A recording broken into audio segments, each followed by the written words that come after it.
March 1944, Recklinlatz Airfield, Mecklenburg, Germany.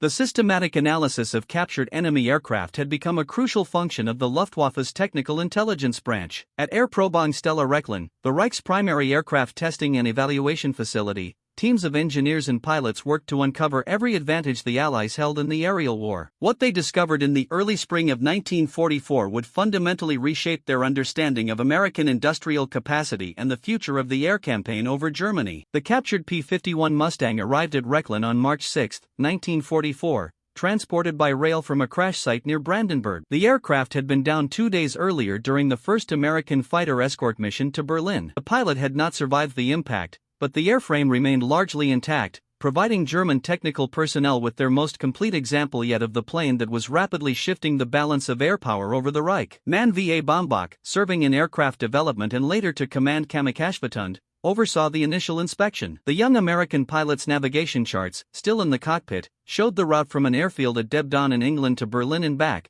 a distance of over 1,000 miles round trip. The technical evaluation commenced immediately. German intelligence had been monitoring reports of increased American fighter activity deep within German territory, but the official assessment remained that single-engine fighters lacked sufficient range to escort bombers to Berlin.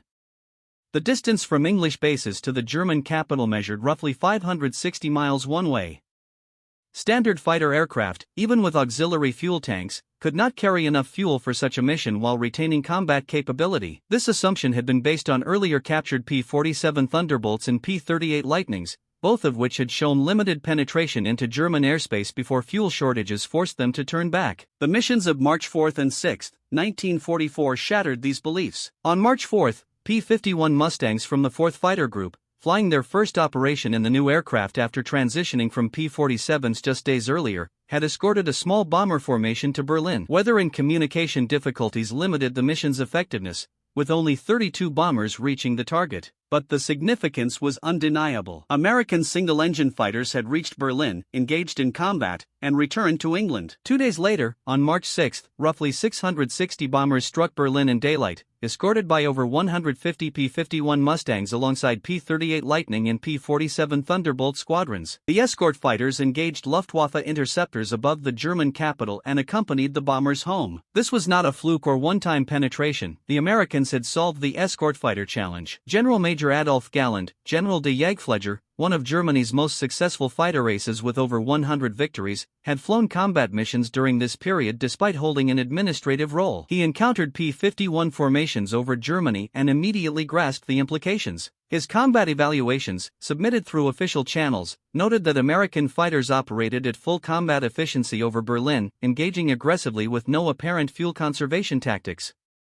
They were not flying at the limits of their range, they had reserves. This contradicted everything Luftwaffe intelligence believed about American fighter performance. Galland's reports emphasized the P-51's superior high-altitude performance, outmatching both the Messerschmitt Bf-109 and Focke-Wulf Fw-190 in speed and maneuverability above 20,000 feet. The technical inspection at Rechlin first focused on determining how the Americans achieved such extended range. The evaluation team measured the P-51B's internal fuel capacity. The aircraft featured 2 wing tanks, each holding 92 gallons of aviation fuel, for a total of 184 gallons in the wings. Additionally, the fuselage contained an 85-gallon tank positioned directly behind the cockpit. This fuselage tank had been a recent addition to the P-51B design, incorporated during production to extend range. Total internal fuel capacity was 269 gallons. The Packard-built Merlin engine, a licensed version of the Rolls-Royce Merlin that transformed the Mustang's high-altitude performance, consumed fuel at rates varying with power settings. At economy cruise, the engine burned roughly 60 gallons per hour. At normal cruise, consumption rose to about 75 gallons per hour. German engineers performed range calculations using these figures. With 269 gallons of internal fuel and roughly 70 gallons per hour consumed at cruise, the P-51B could fly about 3.8 hours. At a cruising speed of roughly 300 miles per hour, this yielded a maximum range of 1,140 miles, barely enough to reach Berlin from English bases and return, with no reserves for combat. Yet combat reports clearly indicated prolonged dogfights over Berlin, sometimes lasting 15 to 20 minutes before disengaging and returning home. Combat power settings consumed fuel at rates exceeding 100 gallons per hour, which should have prevented a return flight. The calculations did not explain what German pilots observed in combat. The answer became clear when technical staff examined the wings more closely. The P-51B had standardized hardpoints under each wing for external stores. These attachment points included fuel line connections, indicating they were specifically designed for external fuel tanks. Drop tanks were not new. German fighters had used them since the Battle of Britain. The Bf-109 could carry a 300-liter tank. The FW-190 regularly employed them for extended missions. Drop tanks allowed aircraft to carry extra fuel externally, then jettison them before combat to reduce weight and drag. This was standard practice for all air forces. The question was not whether the Americans used drop tanks, but what capacity these tanks had and how the Americans produced enough to maintain operational tempo. Searches for American drop tanks from the March missions began immediately. Intelligence officers plotted probable jettison points based on Luftwaffe pilot reports. Drop tanks were typically released when enemy fighters were encountered to restore maneuverability. Teams of Wehrmacht personnel and Hitler Youth volunteers combed the countryside northeast of Berlin for debris from the air battles. Within 3 days, several objects were recovered. Most were fragmentary, crushed on impact or damaged by the fall, but 2 arrived at Lynn in relatively intact condition, having landed in soft soil or winter wheat that cushioned the impact. The captured drop tanks revolutionized German understanding of American industrial production. The tanks were cylindrical, about 108 inches long with a diameter of roughly 22 inches. Capacity calculations indicated each held approximately 108 US gallons, 400 liters. 2 such tanks added 216 gallons of fuel,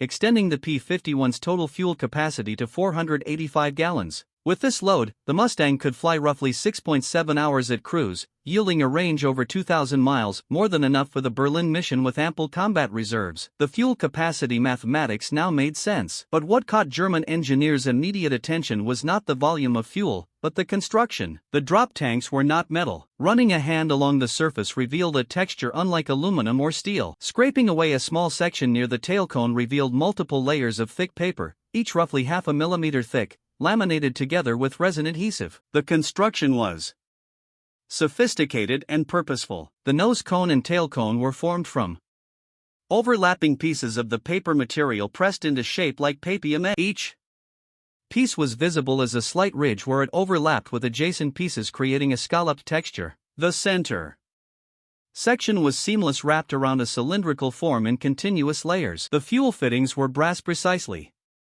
machined and properly sealed. Peering through the filler cap revealed an interior coated with what appeared to be a cellulose-based lacquer designed to resist the corrosive effects of aviation gasoline. German materials specialists were brought in to analyze the tank's construction in detail. The paper was identified as kraft paper, manufactured using a chemical pulping process that produced exceptionally strong cellulose fibers. This was the same material used for heavy-duty shipping containers and industrial packaging. The adhesive proved to be a resource-null formaldehyde resin, a thermosetting polymer that created bonds stronger than the paper itself when heat-cured. The lamination involved at least 12 separate layers of paper, each one carefully oriented to provide strength in multiple directions. Anti-slush baffles made of wood were installed inside to prevent fuel from surging during maneuvers. The entire construction process was clearly standardized and designed for mass production. Most significantly, the empty tank weighed approximately 80 pounds,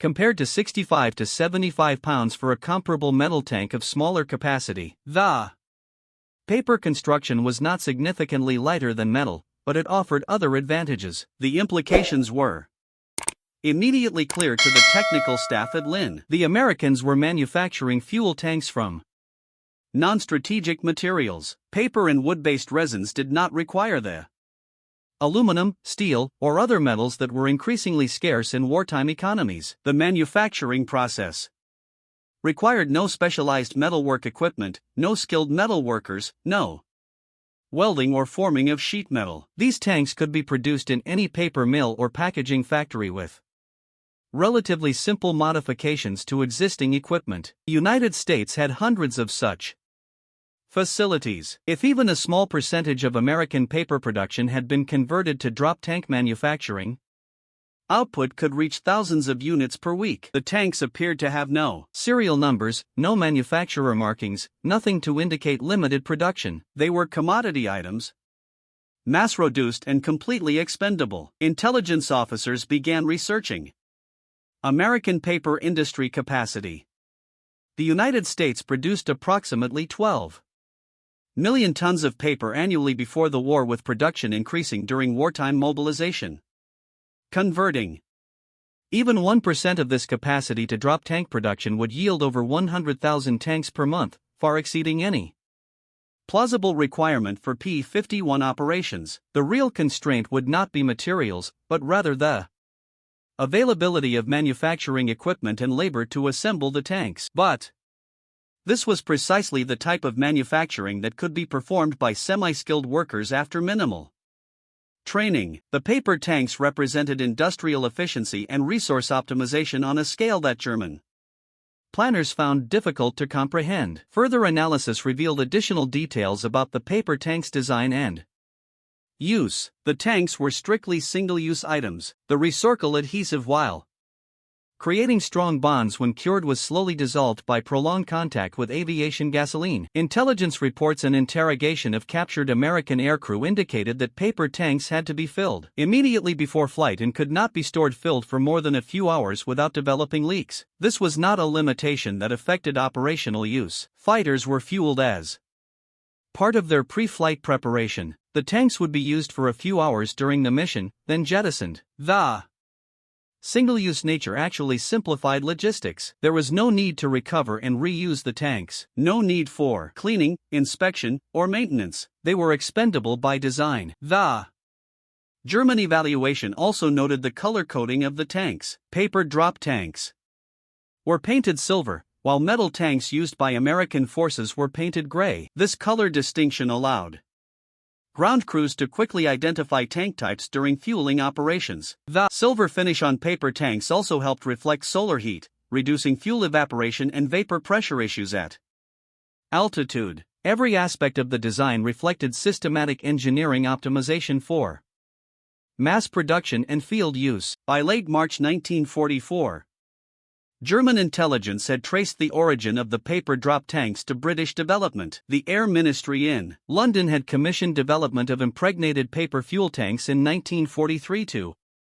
conserve strategic metals, particularly aluminum. The Bowater Scott Corporation, utilizing expertise in paper manufacturing, developed the production process. The tanks entered service with RAF fighter squadrons in late 1943. American forces quickly adopted the design, with multiple manufacturers in both Britain and the United States producing tanks for use by USAAF fighter groups. The innovation had been driven by British resource scarcity, but was being exploited on a massive scale by American industrial capacity. The broader implications extended far beyond fuel tanks. German technical staff began a systematic review of captured American equipment, looking for other examples of industrial innovation and mass production techniques. The results painted a consistent picture. American equipment was not always technologically superior to German equivalents in terms of individual component performance. German optics were often better. German small arms were often more sophisticated.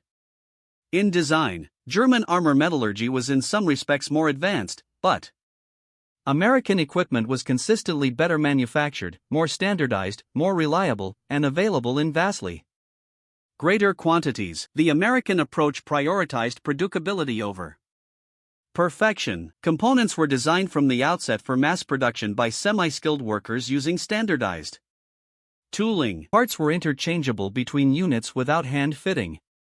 Assembly line methods reduced production time and increased output. The contrast with German production methods was stark. German weapons and equipment were often technical masterpieces hand-fitted by skilled craftsmen. A German tank or aircraft engine represented the peak of precision engineering. But building such equipment required skilled labor, specialized tools, and significant time per unit. Production rates were constrained by the availability of master craftsmen and precision manufacturing equipment. The Germans built superior individual items. The Americans built adequate items in overwhelming quantity. In industrial warfare, quantity had proven decisive. Analysis of P-51 Mustang production illustrated this principle. North American Aviation had designed the original Mustang prototype in response to a British requirement in 1940. The prototype NA-73X was completed just 117 days after the contract was signed, one of the fastest designed to prototype cycles in aviation history. The first flight occurred on October 26, 1940. By 1944, North American was producing P-51 variants at two facilities. The Englewood plant in California averaged approximately 364 Mustangs per month during peak production periods. The Dallas plant contributed additional production. Combined output across both facilities reached an average of approximately 574 P-51s per month during 1944, with production accelerating throughout the year. Peak monthly production would reach 881 aircraft in January 1945. Each P-51 required approximately 15,000 individual parts manufactured by hundreds of subcontractors across the United States. The Packard-built Merlin engines were produced in Detroit at rates exceeding 300 units per month. Final assembly of a P-51D required approximately 22,000 man-hours of labor. But the production line system meant that completed aircraft rolled out of the factory at intervals of a few hours. At peak efficiency, a new Mustang was completed approximately every 2 hours. The scale and efficiency of this production system exceeded anything Germany had achieved. Messmith and Faller Wolf combined produced approximately 600 fighters per month in early 1944. Despite operating under emergency priority programs and utilizing forced labor, German aircraft production could not match American output. The resource implications were equally sobering. American aluminum production in 1944 reached approximately 1.25 million tons, equivalent to 2.5 billion pounds annually. This represented a massive increase from pre-war production of approximately 164,000 tons in 1939. Germany's aluminum production, by contrast, peaked at approximately 250,000 tons per year and was declining due to bombing of production facilities and loss of bauxite sources. The Americans had approximately 10 times Germany's aluminum production capacity. The decision to manufacture drop tanks from paper rather than aluminum was not driven by metal scarcity. The United States had sufficient aluminum to produce every drop tank in metal, if desired. Paper was chosen because it was cheaper, required less critical manufacturing equipment, freed aluminum for other uses, and could be produced more quickly with less skilled labor. This was optimization, not desperation. The psychological impact of these revelations spread through the Luftwaffe technical and operational communities. The paper drop tank became a symbol of American industrial capability and the fundamental disparity in resources between the combatants. Captured examples were displayed at technical briefings for Luftwaffe personnel. Pilots transitioning to fighter units were shown the tanks and asked to calculate the implications for combat tactics. The message was clear. American fighters could now escort bombers anywhere in Germany. The previous defensive strategy of waiting for Allied fighters to reach their fuel limits and turn back was obsolete. Luftwaffe fighters would have to engage the escorts to reach the bombers, and those engagements would cost aircraft and pilots at rates Germany could not sustain. Galland provided the operational assessment in conferences with senior Luftwaffe leadership throughout the spring of 1944. The P-51 was superior to German fighters. Above 20,000 feet, he emphasized repeatedly. It was faster than the Bf-109 at altitude, and more maneuverable than the FW-190. With the extended range provided by drop tanks, it could escort bombers throughout their mission profile. German fighters could no longer attack bomber formations unopposed after Allied escorts turned back. Every intercept now required fighting through the fighter screen. Loss rates were climbing steadily. In January 1944, the Luftwaffe lost approximately 90 fighters while claiming approximately 150 Allied aircraft destroyed. By February, German losses had increased to approximately 160 aircraft against approximately 230 Allied losses. The trend was clear and unsustainable. The Americans and British could replace losses faster than Germany could inflict them. The summer of 1944 brought the full impact of American escort fighter capability. The 8th Air Force conducted deep penetration raids almost daily when weather permitted. Mustangs provided continuous escort from England to targets across Germany and back. Luftwaffe fighter losses mounted catastrophically. In June 1944, approximately 350 day fighters were lost defending the Reich. In July, losses exceeded 350 single-engine fighters in the West alone, representing a 31.2% monthly attrition rate. August saw similar losses with a 36% attrition rate. At these loss rates, experienced pilots were being killed faster than they could be replaced. The replacement pilots arriving from training schools had perhaps 150 hours of flight time compared to 300 hours or more for American pilots. Many German replacement pilots had as little as 30 hours in type before being assigned to operational squadrons. The experience gap combined with numerical inferiority and the constant presence of P-51 escorts made daylight operations over Germany increasingly deadly for the Luftwaffe. Galland submitted repeated assessments to Hitler and senior Wehrmacht leadership throughout this period. His September 1944 report stated the situation bluntly: the Luftwaffe could not win the air war. Germany lacked the resources, the fuel, the aircraft, and the trained pilots necessary to contest Allied air superiority. The Americans could replace losses faster than Germany could inflict them. Their industrial capacity was beyond Germany's ability to counter through combat operations. The only viable strategy was to husband remaining resources for defense of critical targets and hope for political settlement before complete collapse. The paper drop tanks continued to fall across Germany throughout late 1944 and into 1945. German civilians learned to recognize the distinctive cylindrical shapes lying in fields and forests. Initial reports sometimes described them as unexploded bombs, causing local panic until military authorities identified them as harmless fuel tanks. Instructions were distributed through civil defense organizations explaining that the silver cylinders falling from Allied aircraft were empty fuel tanks, not weapons. The psychological impact was noted in civilian morale reports. The sight of enemy aircraft overhead in such numbers that their contrails crisscrossed the sky, casually discarding expendable fuel tanks, reinforced the message that the Allies had resources to waste while Germany scraped for every liter of fuel and every kilogram of aluminum. Technical intelligence continued analyzing captured American equipment throughout 1944, but the focus shifted from understanding capabilities to documenting the scale of industrial disparity. Could Germany manufacture similar paper drop tanks? The technical answer was yes. German chemical industry could produce suitable resins. German paper mills could manufacture kraft paper.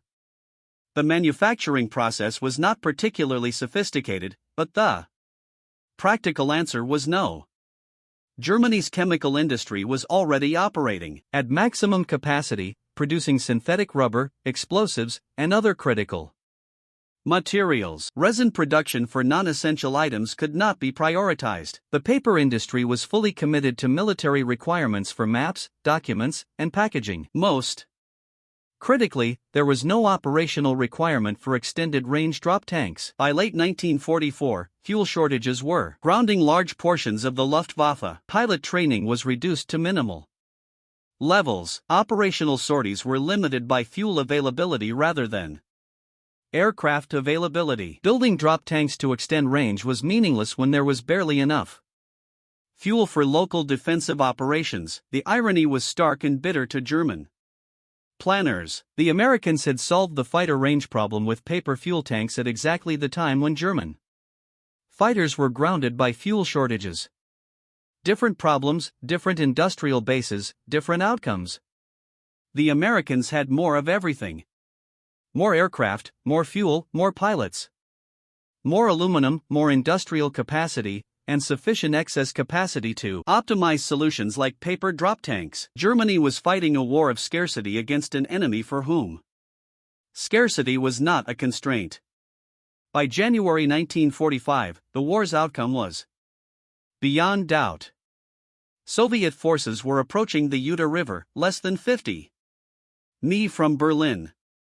Western Allied forces had recovered from the Ardennes offensive and were pushing toward the Rhine. The Luftwaffe could mount only sporadic resistance limited by fuel availability and pilot losses. The systematic study of American equipment continued at Rechlin, but it had become an academic exercise. The findings were documented for the historical record, but they could no longer influence the war's outcome. The final comprehensive analysis of the P-51 and its drop tanks was prepared in late January 1945.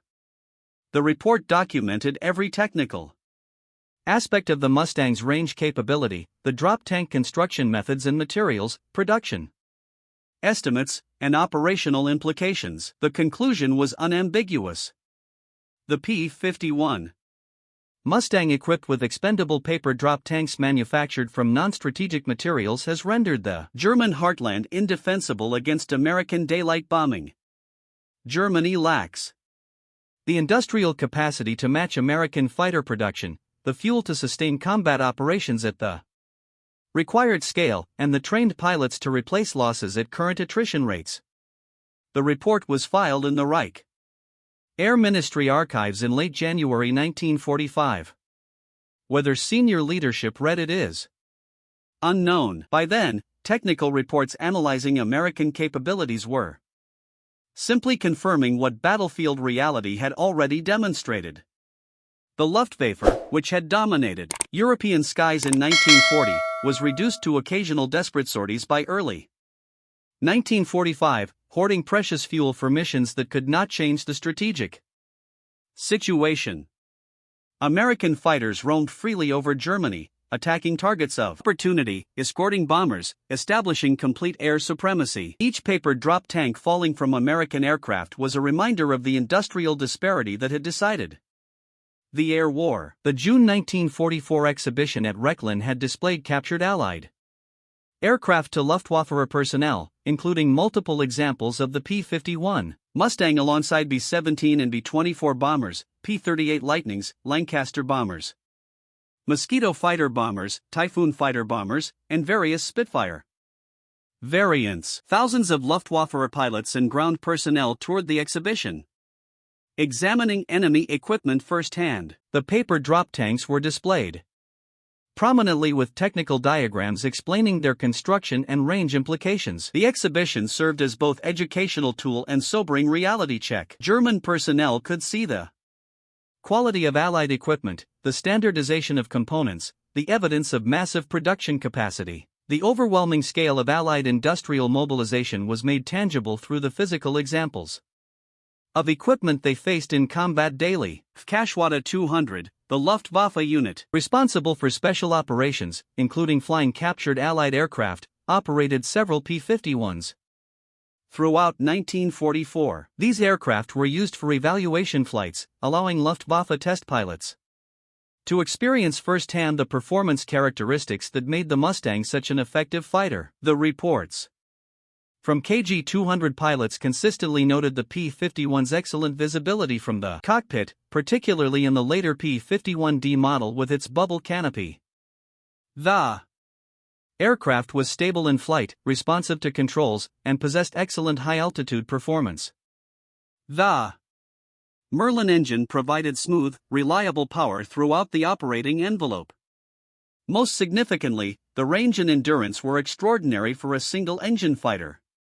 With full internal fuel and drop tanks, the P-51 could remain airborne for over 6 hours, flying missions that would have been impossible for German single-engine fighters, even with external tanks.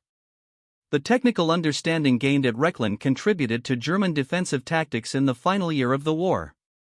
Recognizing that American fighters could escort bombers throughout their missions, Luftwaffe fighter controllers attempted to concentrate forces at specific points to achieve local superiority. This required careful coordination and timing as dispersed German units had to assemble at designated locations to create formations large enough to have a chance against the heavily escorted bomber streams. Fuel constraints and communication difficulties often prevented successful concentration. Even when German fighters achieved favorable positions, the presence of P-51 escorts made attacks on the bomber formations extremely costly.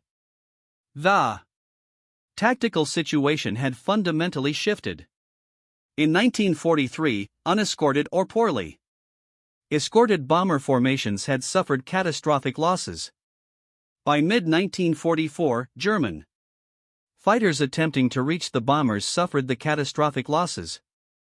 The paper drop tanks themselves became collector's items after the war. Very few examples survived intact, as most were destroyed on impact or deliberately crushed by Allied ground crews to prevent reuse by enemy forces. The expendable nature of the tanks meant they held little intrinsic value. The few that survived became museum artifacts and historical curiosities. The National Air and Space Museum in Washington maintains several examples in its collection, displayed alongside the P-51 Mustang aircraft they were designed to serve. The information placards note the construction from laminated craft paper impregnated with phenolic resin, the manufacturing by companies like Bowater Scott, and the capacity of 108 U.S. gallons. The placards do not typically mention that German engineers spent weeks analyzing these tanks, calculating their implications, and understanding through them the full scale of Allied industrial superiority.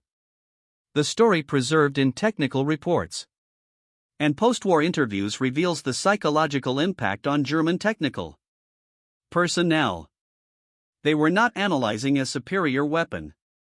The paper drop tank was not an advanced technology. It was in fact a deliberately simplified design using non-critical materials, but that very simplicity carried a message more devastating than any technical sophistication could have conveyed. The Allies had such overwhelming industrial capacity that they could afford to optimize designs for mass production rather than performance. They could manufacture fuel tanks from paper because they had unlimited paper, unlimited resin, unlimited manufacturing capacity, and unlimited fuel to put in the tanks. The optimization was not driven by scarcity, but by efficiency. Germany's experienced engineers understood immediately what this meant. They were not fighting an enemy that was desperately improvising with substitute materials. They were fighting an enemy so wealthy in resources that substitution was a choice made for efficiency, not a necessity imposed by shortage. Post-war interrogations of Luftwaffe personnel consistently returned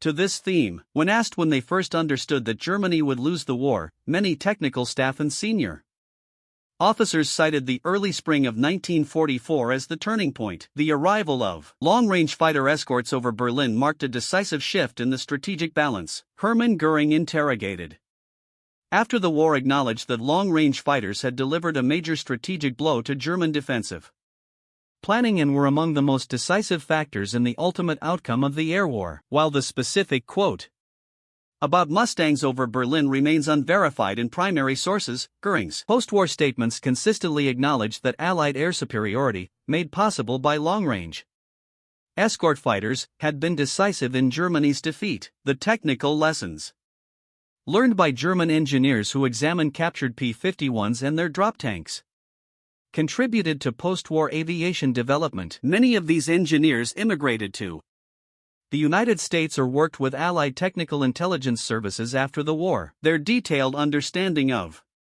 American production methods and design philosophy influenced their later work. The emphasis on standardization, interchangeability of parts, and design for manufacturability became standard practice in post-war aircraft development. The paper drop tank itself became a case study in wartime industrial innovation, taught in engineering schools and military staff colleges as an example of how resource optimization and mass production could provide strategic advantage.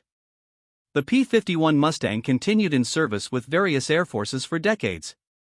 After World War II, the aircraft saw extensive combat in the Korean War, serving primarily in ground attack and close air support roles. The excellent range and endurance that had made it an outstanding escort fighter in Europe proved equally valuable in the very different operating environment of Korea. P-51s remained in frontline service with some air forces into the early 1980s, testament to the soundness of the basic design.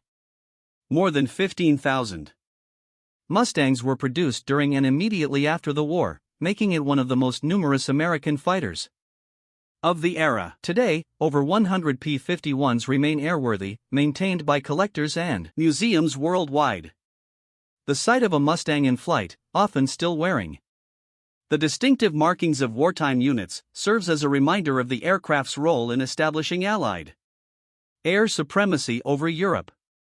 The broader historical significance of the P-51 and its paper drop tanks extends beyond their tactical and operational impact. They represent a case study in industrial warfare and the importance of production capacity in modern conflict. World War II was decided not primarily on the battlefield, but in factories. The side that could produce more weapons, more ammunition, more aircraft, more vehicles, and more supplies faster than they were consumed in combat held a decisive advantage. The United States achieved industrial mobilization on a scale unprecedented in history. Peak wartime production in 1943 to 1944 saw American factories producing aircraft at rates exceeding 50,000 per year, ships at rates of multiple vessels per day, and ammunition in quantities measured in billions of rounds. This industrial output supported not only American forces, but also supplied substantial quantities of equipment to Britain, the Soviet Union, and other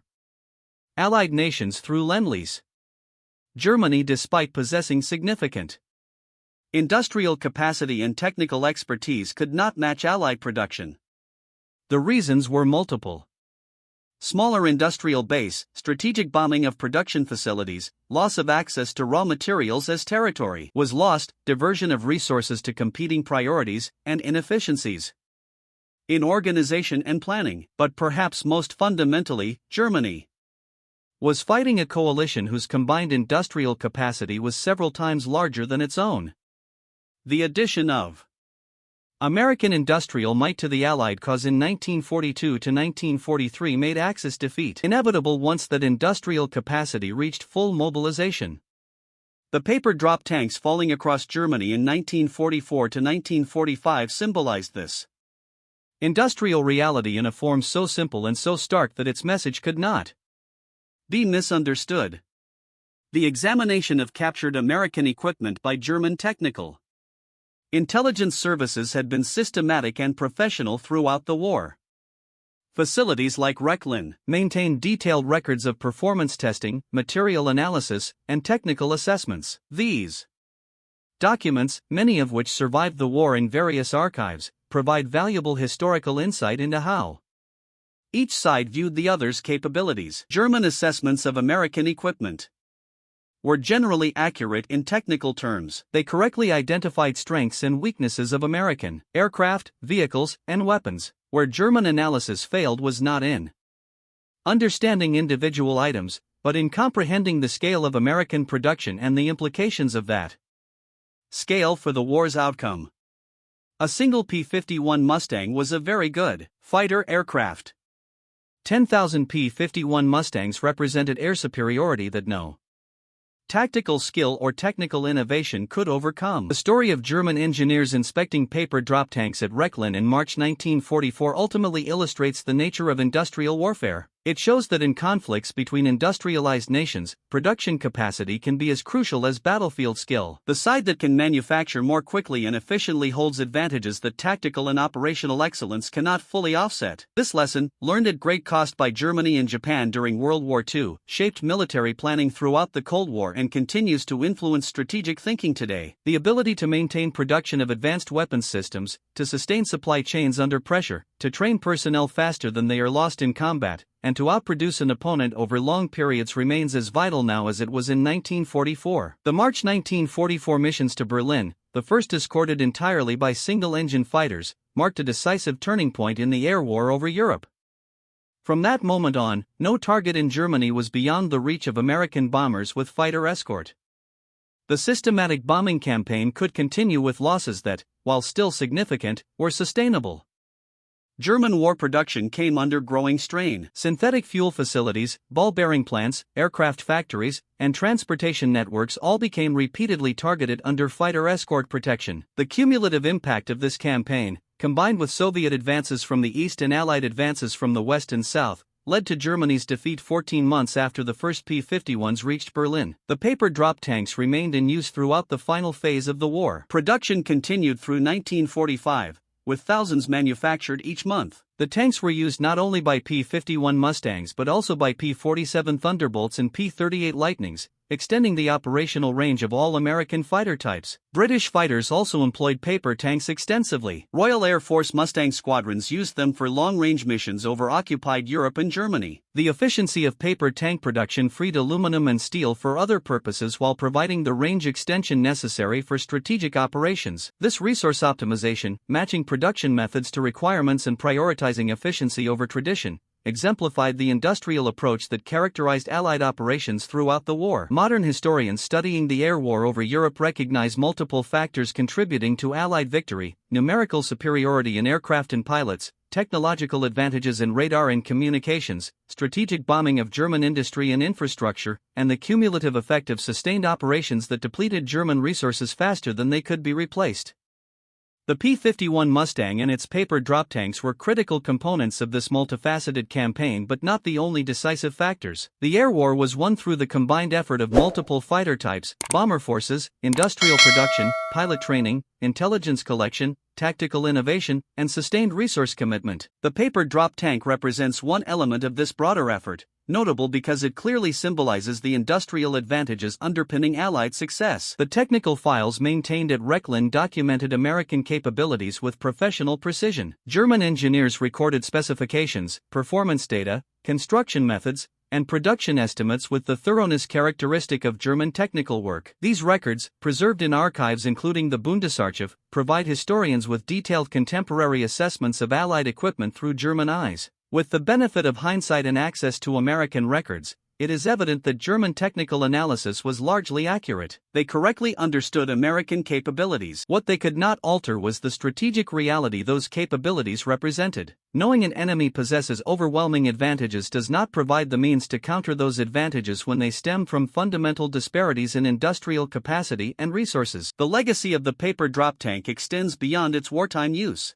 It illustrates that effective solutions need not be sophisticated or technically impressive. A tank made from blued paper, designed for single use and manufactured from non-critical materials, represented an appropriate solution to the specific problem of extending fighter range. It was sufficient for the mission. This principle, designing solutions adequate for purpose rather than pursuing technical perfection, became a key concept in modern systems engineering. The best solution is not always the most complex. The best solution is the one that meets requirements while being manufacturable in the necessary quantities within the available time using accessible resources. The lesson taught by paper drop tanks remains relevant in both military and civilian contexts today. The aircraft that carried them, the P-51 Mustang, stands as one of the most successful fighter designs in aviation history. Its combination of range, performance, reliability, and producibility made it an ideal escort fighter for the strategic bombing campaign. Mustang's success resulted from multiple factors: the aerodynamically efficient airframe designed by North American Aviation's engineering team under Edgar Schmud,